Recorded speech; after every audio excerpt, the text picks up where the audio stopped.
आज हम ऐसी फील्ड के बारे में बात करेंगे जिसकी बदौलत हम सभी सुरक्षित महसूस करते हैं, जिसके बारे में हम सभी को जानना बहुत जरूरी है। SFC यानी कि स्ट्रैटेजिक फोर्सेस कमांड।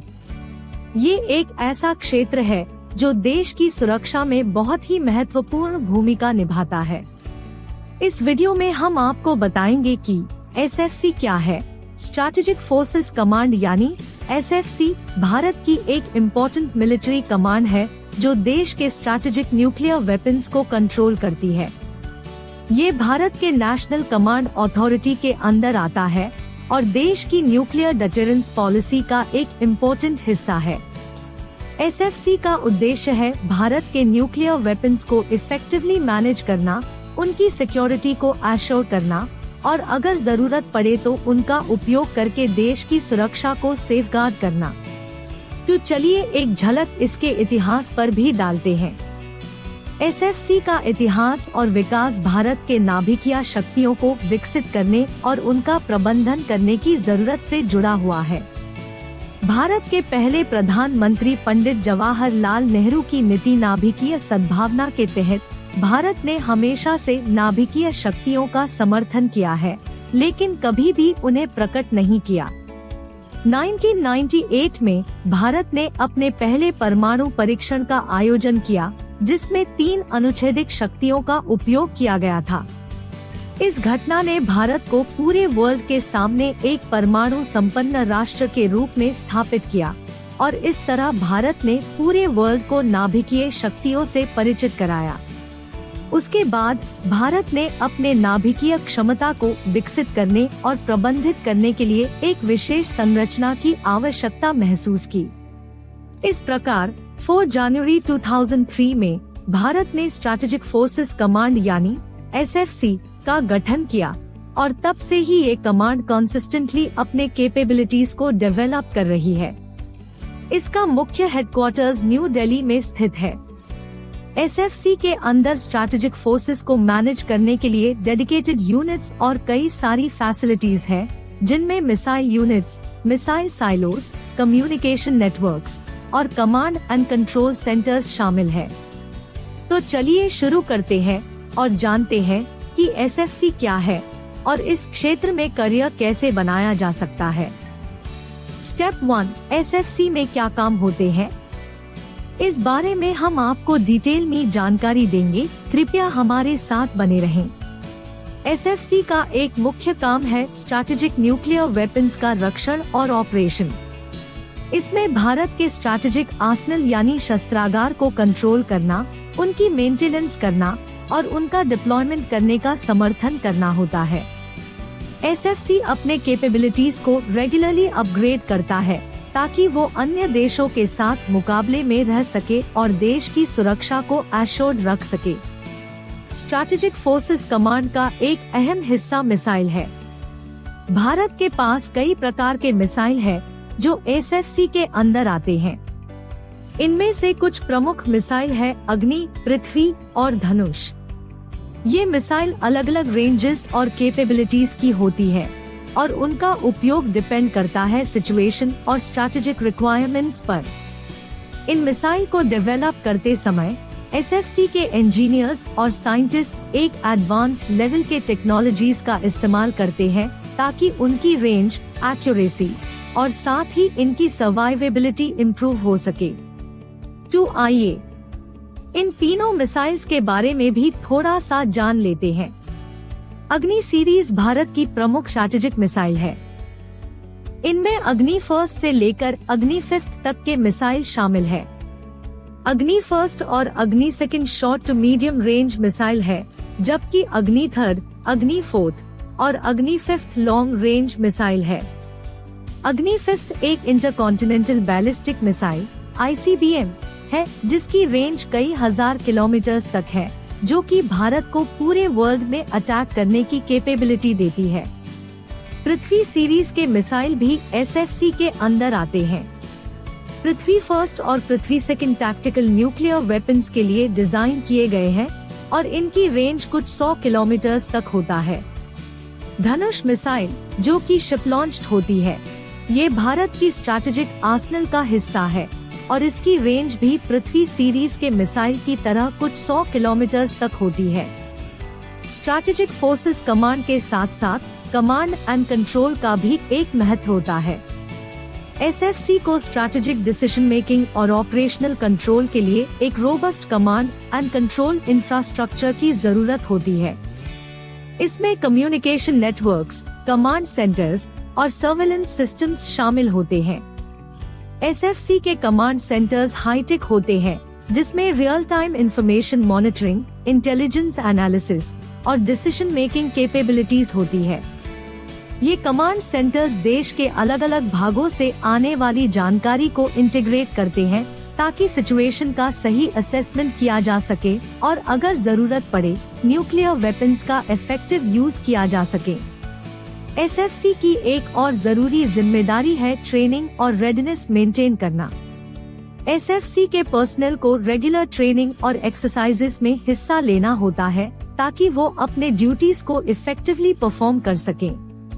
इसमें missile operations, command and control procedures और इमरजेंसी रिस्पांस ट्रेनिंग शामिल होती है। एसएफसी की यूनिट्स रेगुलरली मॉक ड्रिल्स करते हैं, जिसमें वेरियस सिनारियोस को सिमुलेट किया जाता है ताकि वो रियल लाइफ सिचुएशंस में तैयार हो सके। इस तरह की प्रैक्टिसेस और एक्सरसाइजेस एसएफसी को एजाइल और रिस्पॉन्सिव बनाती है ताकि वो किसी भी अनएक्सपेक्टेड सिचुएशन का जवाब दे सके। एसएफसी के अलावा भी कई और फैक्टर्स हैं जो इस कमांड को इन्फ्लुएंस करते हैं। इसमें जियोपॉलिटिकल सिचुएशन, इंटरनेशनल ट्रीटीज और टेक्नोलॉजिकल एडवांसमेंट्स शामिल है। भारत की न्यूक्लियर डिटरेंस पॉलिसी भी एसएफसी के ऑपरेशंस पर एक बड़ा असर डालती है। एसएफसी को अपने कैपेबिलिटीज को मेंटेन करने और इम्प्रूव करने के लिए कांस्टेंट मॉनिटरिंग और असेसमेंट की जरूरत होती है। इसमें डिफेंस रिसर्च ऑर्गेनाइजेशंस और भारतीय साइंटिस्ट्स का भी अहम योगदान होता है, जो एसएफसी के लिए एडवांस टेक्नोलॉजीज डेवलप करते हैं। स्टेप 2, एसएफसी के लिए योग्यता क्या होनी चाहिए? एसएफसी यानी स्पेशल फोर्सेस कमांड में करियर बनाने के लिए कुछ खास योग्यताओं की आवश्यकता होती है। सबसे पहले तो आपको कड़ी मेहनत और लगन के साथ साहस और फिजिकल फिट होना जरूरी है। एसएफसी में काम करने वाले लोगों को खतरनाक और चुनौतीपूर्ण परिस्थितियों का सामना करना होता है, इसलिए उनका फिजिकल फिटनेस होना बहुत महत्वपूर्ण है। साथ ही आपको अच्छी कम्युनिकेशन स्किल्स, स्ट्रैटेजिक थिंकिंग और टीम वर्क की क्षमता भी होनी चाहिए। इसके अलावा आपको देश प्रेम और नैतिक जज्बा भी होना चाहिए। एसएफसी में करियर बनाना एक बहुत ही महत्वपूर्ण और सम्मानजनक जिम्मेदारी है, इसलिए इन योग्यताओं को पूरा करते हुए ही इस क्षेत्र में सफलता प्राप्त की जा सकती है। Step 3, educational qualification. एसएफसी में करियर बनाने के लिए शिक्षा की गुणवत्ता का महत्व है। आपको कम से कम 12th या उससे ऊपर तक की शिक्षा की आवश्यकता होती है। ये योग्यता आपके एजुकेशनल बैकग्राउंड को दर्शाता है और आपकी कैपेबिलिटी को समझने में मदद करता है। कुछ खास प्रकार के पढ़ाई भी हो सकती है, जैसे कि मिलिट्री स्टडीज या फिजिकल एजुकेशन, लेकिन ये किसी निश्चित सब्जेक्ट से सीमित नहीं है। इससे आपको अपनी पढ़ाई में निष्ठा और अपना मूल्य दुनिया को दिखाना होगा। इसके अलावा आपके शिक्षा में अच्छा परिणाम होना भी महत्वपूर्ण है, क्योंकि ये आपके सिलेक्शन प्रोसेस में एक महत्वपूर्ण हिस्सा बन सकता है। इसलिए अगर आप एसएफसी में करियर बनाना चाहते हैं, तो अपनी शिक्षा पर विशेष ध्यान देना होगा और कम से कम आवश्यकता के अनुसार उसमें सफलता प्राप्त करने की कोशिश करनी चाहिए। Step 4, physical fitness. एसएफसी के लिए फिजिकल फिटनेस बहुत जरूरी है, क्योंकि एसएफसी में काम करने वाले लोगों को खतरनाक और चैलेंजिंग सिचुएशंस का सामना करना पड़ता है, इसलिए उनका शरीर बहुत मजबूत होना चाहिए। इसके लिए उन्हें रनिंग, पुशअप्स, पुलअप्स और अन्य व्यायाम करना पड़ता है। फिजिकल फिटनेस टेस्ट में उनका स्टैमिना, स्ट्रेंथ और एंड्योरेंस को चेक किया जाता है। अगर कोई व्यक्ति फिजिकली फिट नहीं है, तो उसको एसएफसी में भर्ती नहीं किया जाता है। इसलिए अगर कोई एसएफसी में करियर बनाना चाहता है तो उसे रेगुलर एक्सरसाइज करना और अपनी फिजिकल फिटनेस को मेंटेन करना बहुत जरूरी है। स्टेप 5, रिटन एग्जाम और मेडिकल टेस्ट।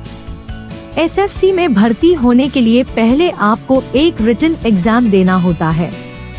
इस एग्जाम में आपको सामान्य ज्ञान, गणित और रीजनिंग के सवालों का सामना करना पड़ता है। ये एग्जाम आपके एकेडमिक नॉलेज और प्रॉब्लम सॉल्विंग स्किल्स को टेस्ट करता है। अगर आप इस एग्जाम में सफल होते हैं तो आपको एक मेडिकल टेस्ट भी देना पड़ता है। इस टेस्ट में आपकी फिजिकल और मेंटल हेल्थ को चेक किया जाता है।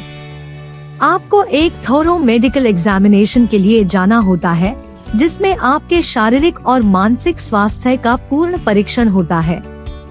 ये जरूरी है ताकि कंफर्म हो सके कि आप फिजिकली और मेंटली फिट हैं एसएफसी में कार्यरत होने के लिए।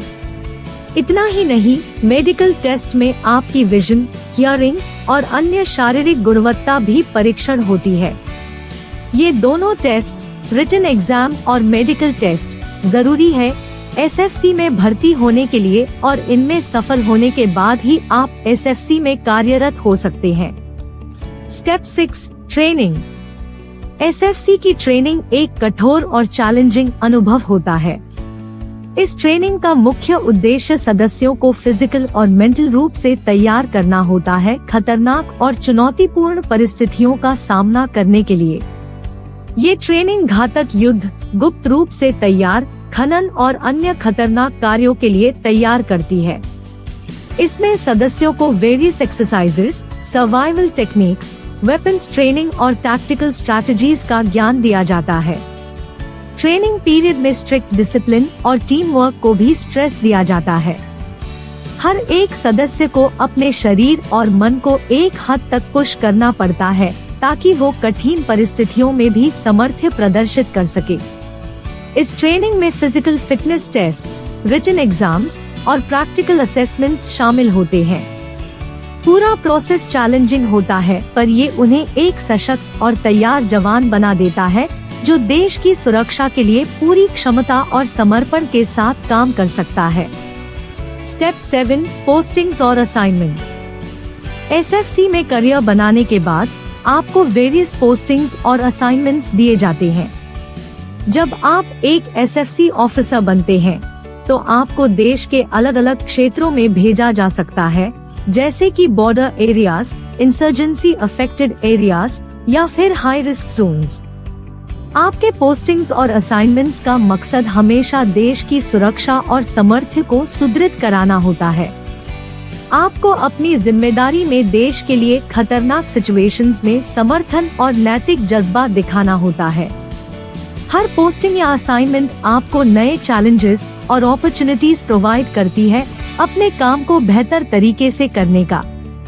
इसमें आपको टीम वर्क, स्ट्रैटेजिक प्लानिंग और लीडरशिप क्वालिटीज का इस्तेमाल करना पड़ता है। एसएफसी के ऑफिसर्स की पोस्टिंग्स और असाइनमेंट्स देश के सुरक्षा और सामर्थ्य को बरकरार रखने में एक महत्वपूर्ण भूमिका निभाती है। तो दोस्तों, एसएफसी के बारे में जानकर आपने देखा कि ये एक खास फील्ड है जो देश की सुरक्षा में योगदान देता है। इसमें करियर बनाना चाहते हैं तो मेहनत और लगन के साथ फिजिकल फिटनेस और मेंटल स्ट्रेंथ का होना जरूरी है। एसएफसी में भर्ती होने के लिए आपको educational qualification, physical fitness, written exam और ट्रेनिंग को पार करना पड़ता है।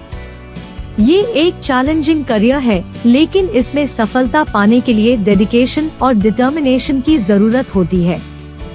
अगर आपको ये वीडियो पसंद आया हो तो लाइक कीजिए, और अगर आपने अभी तक हमारे चैनल को सब्सक्राइब नहीं किया है तो अभी कर लीजिए ताकि आप हमारे नए वीडियोस को देख सकें। धन्यवाद और मिलते हैं अगले वीडियो में। जय हिंद।